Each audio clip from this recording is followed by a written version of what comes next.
అందరికీ నమస్కారం.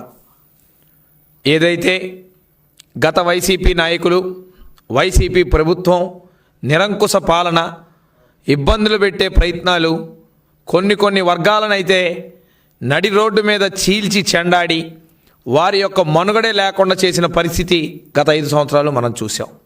మరి ఈరోజు ఎన్డీఏ కూటమి ప్రభుత్వం ఏర్పడిన తర్వాత ప్రజలకు చేరువుగా నిజంగా ప్రజలకు ఏం కావాలి, ప్రజలు వాళ్ళ కాళ్ళ మీద వాళ్ళు రుంచునే విధంగా ఎటువంటి చర్యలు తీసుకుంటే బాగుంటుంది, వారు కోరుకునే గౌరవాన్ని ముఖ్యంగా ఏ విధంగా ఇవ్వాలి అనే ఆలోచన చేస్తూ ఒక ప్రణాళికబద్ధంగా ముందుకెళ్తూ ఉంటే కటింగ్ మాస్టర్లు, స్క్రిప్ట్ మాస్టర్లు అప్పుడే రెడీ అయిపోయారు. ఇష్టం వచ్చినట్టు పెట్టిరేగిపోతూ ఉన్నారు, ఏదేదో మాట్లాడుతూ ఉన్నారు. అందరూ కూడా చూస్తున్నాం. సమయం సందర్భం వస్తుంది, ప్రభుత్వం తీసుకునే నిర్ణయాలు ప్రజలకు అందరూ కూడా హర్షిస్తూ ఉన్నారు.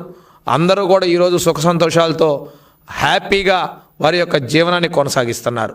మరి అదేవిధంగా గత ప్రభుత్వంలో మనం చూసినట్టయితే ఆర్యవైశ్య అనే పదం వినబడ్డ చిరాకు పడిపోయేవాడు జగన్మోహన్ రెడ్డి. మరి ఎందుకో తెలియదు. ఆర్యవైశ్య నాయకులైనా, ఆర్యవైశ్య సంఘాలైనా, ఆర్యవైశ్యలో కోరుకునే ఏ కోరికని కూడా ఆ ప్రభుత్వం పట్టించుకోలేదు, పెడచెవున పెట్టింది. పెడచెవున పెట్టడమే కాకుండా అసలు ఆర్యవైశ్య అనే పేరే రికార్డ్స్లో లేకుండా ఆ రోజు ఆ ప్రభుత్వం అడుగులేసుకుంటూ ముందుకెళ్ళింది. మరి అనేక ఉద్యమాలు, అనేక పోరాటాలు, ఏ రోజు చూడని విధంగా ఆర్యవైశ్యులందరూ కూడా పార్టీలకు అతీతంగా రోడ్డు మీదకి వచ్చారు.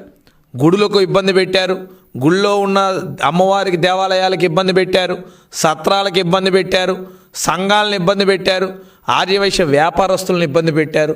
అనేక రకాలుగా ఆర్యవైశ్యుల్ని పీల్చి పిప్పి చేసి చిత్రహింసలకు గురి చేసింది గత ప్రభుత్వం. మరి వాటన్నిటికీ మా పోరాటాలన్నిటి కూడా అందరికీ తెలిసిందే.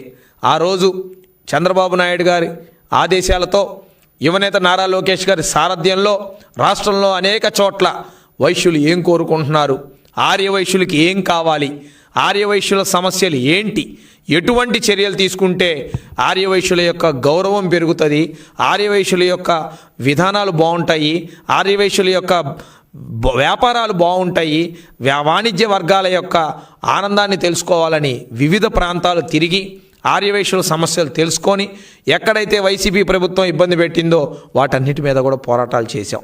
ఒక రిపోర్ట్ రెడీ చేసి ఆనాడు యువనేత నారా లోకేష్ గారికి ఇస్తే మేనిఫెస్టోలో పెట్టాల్సిన అంశాల గురించి చర్చించినప్పుడు ఆర్యవైశ్యులు ఏం కోరుకుంటున్నారనే విషయాలు ఆ రోజు చర్చించినప్పుడు ఒక నివేదికని ఆ రోజు అధినాయకత్వానికి అందిస్తే మేనిఫెస్టో కమిటీ సభ్యులకు వారిని అందజేయమని చెప్పడం జరిగింది.